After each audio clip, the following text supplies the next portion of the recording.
大家好，今天与各位分享一篇德国媒体关于中国复兴高铁更高运行速度，时速450公里的报道。不管从设计、速度还是技术来说，估计复兴号高铁都是当前世界上最先进、最快又最漂亮的高铁了。目前商业运营速度持续保持时速350公里的，除了中国复兴没有别的了。其他国家也许有时速300公里左右的，但不能持续保持这个速度。比如德国只有很短的路段能开到时速300公里，主要原因是德国很少像中国那样高等级的客运专线，大部分德国高铁线路都是普通轨道的，甚至与铁路货车混用都有可能。可能有的网友不相信认为我在故意贬低德国高铁，其实不是我贬低，而是实际情况就是这样。只不过可能我们很多中国人把德国想象的比实际好 N 倍，而对中国比如高铁方面认为中国技不如人，这是典型的抬高别人贬低自己。这与西方人刚好相反，西方人一般是喜欢抬高自己贬低别人，以此获得优越感。关于德国高铁，我们来看一个具体的例子，比如目前德国最快的线路估计在首都柏林与德国东南部城市慕尼黑之间。咱们看看地图，大概600公里的距离，耗时最短3小时57分钟，相当于4小时吧。而且我们可以看到，一般都是耗时4个半小时，票价为170欧元，大概折合人民币1350元。我们来看看中国的高铁，我大概发现了南京到济南的路段大概650公里，比德国这个例子还多出50公里左右，耗时最快不到2小时。我们就全当2小时吧，票价301元。这样一对比就很明了，德国的高铁速度连中国的一半都不到，票价是中国的4倍半。如果真的考虑运行时间，那么德国高铁的票价相当于中国的9倍。德国高铁在这最快的路线上平均时速为150公里，中国的高铁平均时速在300公里以上。至于德国火车常态性晚点或任意取消就更不用说了，可以说德国火车是全民公敌。据中国媒体报道，6月28日在梅州湾跨海大桥，中国复兴号新一代高铁 CR450 试验列车以单列时速453公里，相对交会时速891公里运行。6月29日在海尾隧道，试验列车以单列时速420公里，相对交会时速840公里运行。对新技术部件进行了有效的性能验证，各项指标表现良好。标志着 CR450 动车组研制取得阶段性成果，为 CR450 科技创新工程的顺利实施打下了坚实基础。这条新闻也被德国门户网站 Heise.de 注意到了。这个网站主要以理工男为主，因为是技术型的网站。他们是怎么看中国更高时速新一代复兴高铁 CR450 的？高速列车复兴 CR450 EMU 在中国试运行，时速453公里。中国已经拥有被认为是世界上最快的火车，目前他们正在研究更快的火车。目前正在开发的中国高速列车 CR450 EMU 在这些天的试运行中被加速到高达时速453公里。据中国日报报道，上周三2列测试列车在梅州湾大桥上以这一速度相对交汇。第二天，2辆测试列车在海尾隧道以420公里小时的速度相对交汇。CR450 EMU 是中国复兴号系列高速列车的最新产品。根据该报告，在试运行期间进行了57项科学测试，以检查 CR450 EMU 的新部件的技术可行性和性能稳定性。为此，在列车上和轨道上、隧道里、桥梁上和弯道上都收集了数据。目前，中国最快的列车在北京到上海、北京到天津、北京到张家口和北京到成都等线路上运行，最高时速为350公里。在欧洲，在法国和英国等地之间运行的欧洲之星和法国 TGV 的最高时速达到320公里，日本的新干线也可以达到这个速度，而韩国的 KTX 高速列车据说可以达到每小时360公里。挑战噪音。2011年7月，两辆复兴号列车相撞，造成40人死亡。此后，高速列车被暂时允许以每小时300公里的最高速度运行。该速度限制在6年前被取消。72450正在开发中。作为中国当前5年计划的一部分，该计划将持续到2025年。该列车应该比其前身更安全、更环保、更节能和更智能。德国知识点评：显然，该新闻报道错得离谱，因为当年发生事故的根本就不是复兴高铁。说时速450公里高铁的开发是中国5年计划的一部分，估计也是这位作者自己臆想出来的。好，我们继续往下。于2022年1月确定了72450的技术参数，新一代列车也是按照这些参数设计的。正如中国日报今年3月报道的那样，开发过程中的一个挑战是，时速400公里的列车比时速350公里的列车的噪音大3分贝左右。德国知识点评：这里有业内观众吗？噪音应该更大吧？最近，中国的高铁线路建设速度很快。自2007年铁道部确定其未来几年的高速铁路战略以来，至少有32000公里的轨道已经建成。中国的铁路网总共有165000公里长，其中5万公里适合高速运行。我们来看看德国理工男们的评论吧，按时间先后来翻译。但是对于这家网站的读者评论，我有点无语，我一直无法找到它排列的规律。现在，请提供欧洲各大都市之间合适的线路，那么它将成为飞机的真正竞争对手。从生态角度考虑也更好，而且不禁止带水平。但在德国，当它的时速达到200公里时，我们已经很高兴了。相反，由于有障碍物的铁路交叉口，城际列车及高铁不得不减速到80，而慕尼黑到意大利的这条线路时速才50到80公里，因为有弯道。那不勒斯到罗马挺好，几乎连续开每小时300公里。下一位，很好，但这并不重要，整体高铁网更重要，而不是灯塔项目。但对于独裁者来说，这种事情很重要。转移到我们身上，如果我们在其他地方几乎没有高铁网，那么速度为300公里的德国高铁有什么用？总之，我需要30分钟还是60分钟完成200公里的旅程并不重要，更重要的是，我几乎可以达到任何地方。否则，当我到达下一个目的地的时候，如果我不得不乘坐马车，就会毁掉我小小的高速优势。德国知识点评：这是个对中国高铁根本没有起码了解就乱喷的人。报道中都说了，中国高铁网3.2万公里，而且这个数目也已经很老了。下一位，了解一下中国的火车和公路网的扩展吧，肯定不会对你有坏处。下一位，你说的非常正确，但中国也在大面积积极扩张高铁网，而不仅仅是灯塔项目。下一位，挺可爱的呀。2006年的时候，德国的机车时速已经达到了357公里。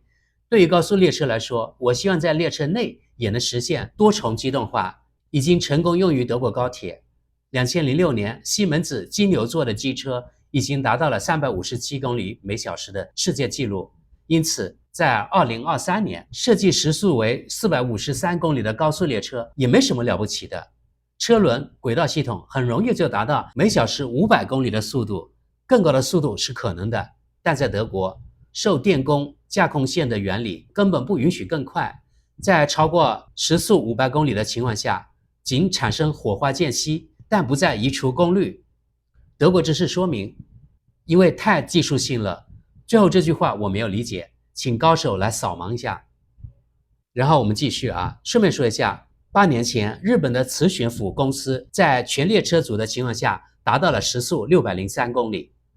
下一位，是的，但你也应该阅读全文，这里没有进行破纪录的试运行，而是测试了列车在隧道内以时速453公里或420公里相对交汇的行为。因此，他们在计划和测试连续运行的速度。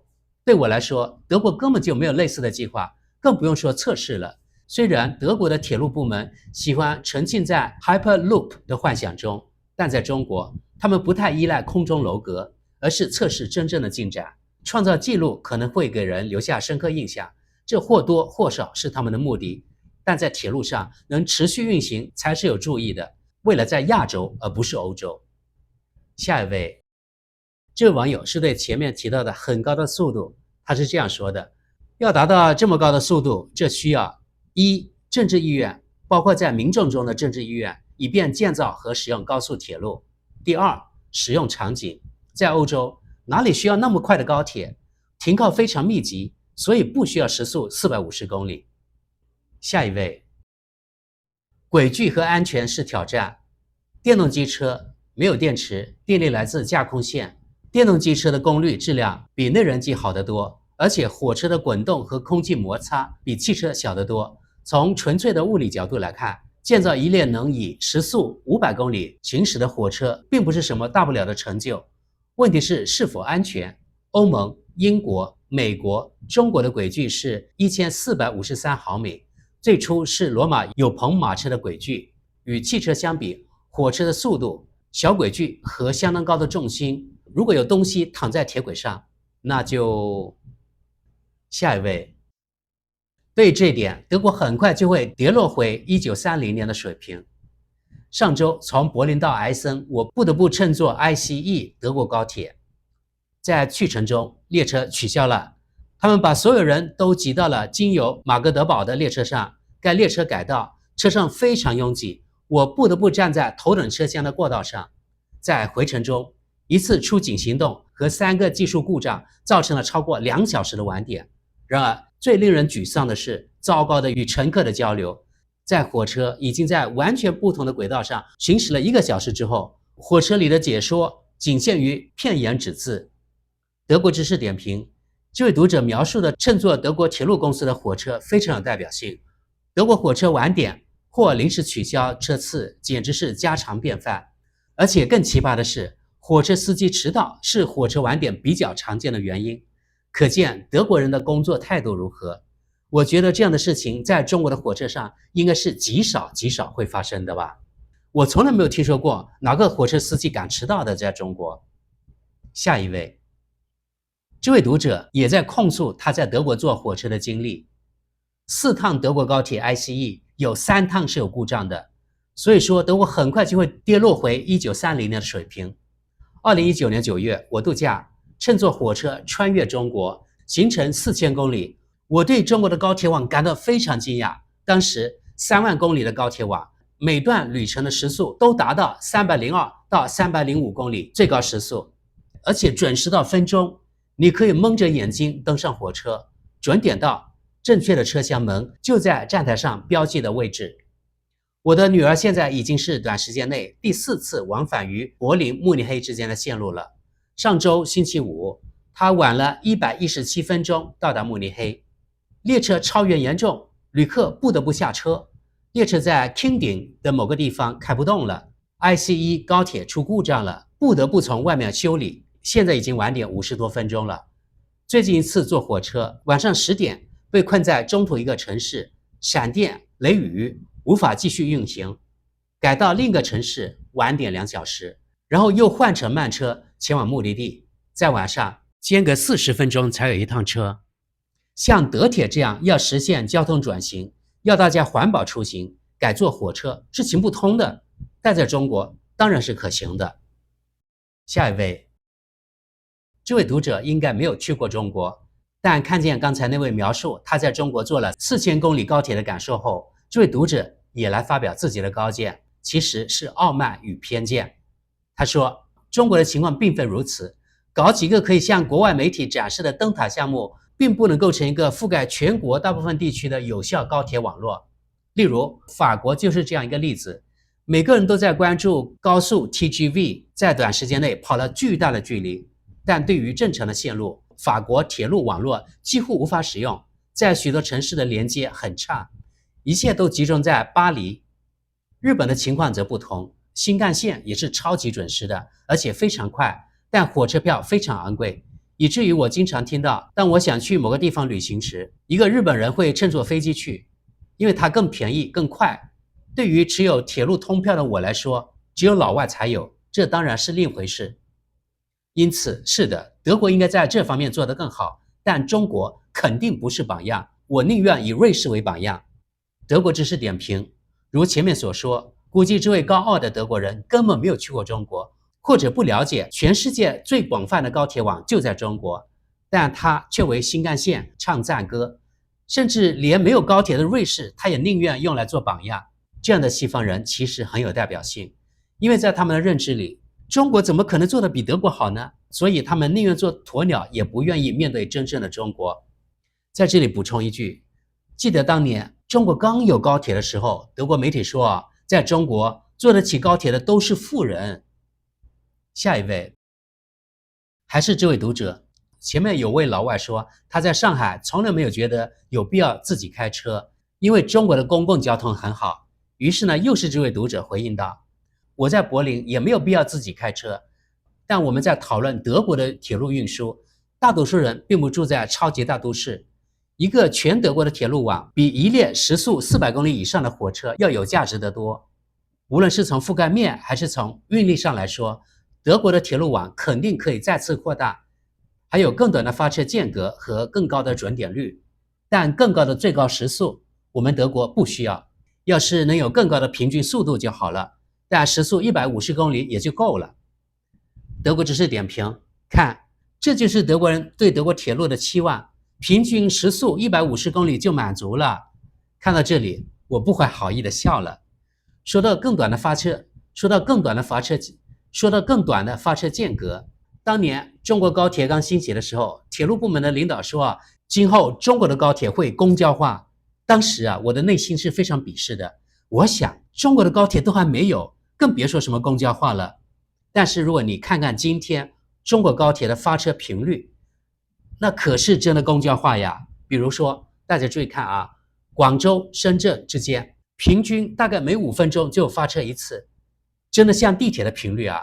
即使在我老家一个广西小县城到广州的高铁，平均也是每30分钟左右就有一趟的频率。所以回头看中国政府确实没有吹牛，只是当年说的时候太超前了，我以为又是媒体在帮政府宣传。而德国高铁的发车频率低得多，大城市之间一般是平均半小时一趟，有的时段是1小时一趟。下一位，如果你住在慕尼黑想去汉堡，你会很高兴高铁以最高速度开车。另一方面，如果你住在阿尔卑斯山，想去哈尔茨山，最高速度也无所谓。ICE 880慕尼黑到汉堡860公里的距离，需要时间6小时36分钟，平均时速130公里。下一位，日本中央新干线测试时速超过500公里的火车。日本目前在东京和名古屋之间建造一条新线，即中央新干线。这是一种磁悬浮列车，在测试轨道上经常能达到超过500公里的时速。根据时间表，计划时速为505公里。下一位，那么这个领域的技术转让已经完成，让我们看看第一批中国制造的火车何时能在欧洲纵横。德国知识点评，这位读者认为中国的复兴高铁是德国传授给中国的技术。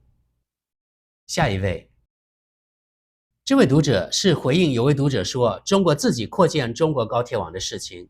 他是这么说的，德国古老的线路只是被修复，在发帖之前请先去做功课。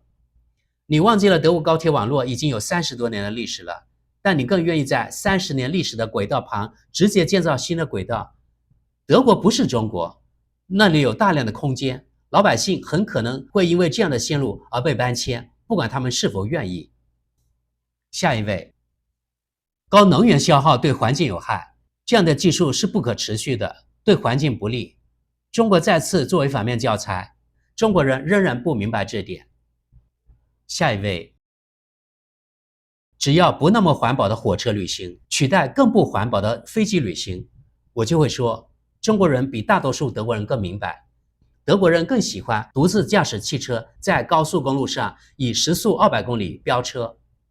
下一位，你这句话击中了靶心。我2012年住在上海，几乎每小时都有到北京的高铁，耗时5小时，约1000公里，花费55欧元。当然，有了这样灵活的高铁车次，你就不会再坐飞机了。当年我到达中国时，这条高铁线路还没有完成，乘坐夜班火车的旅程大概需要13小时，在车上有很多隆隆的声音。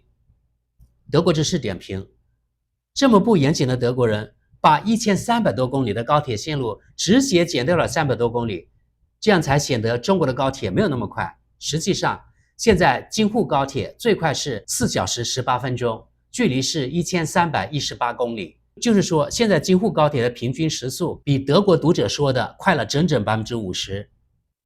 下一位，我2017年就在中国，非常惊讶，德国对新的柏林慕尼黑线路感到高兴，650公里要4个半小时，而从上海到北京是德国这条线路距离的2倍，但耗时一样。下一位，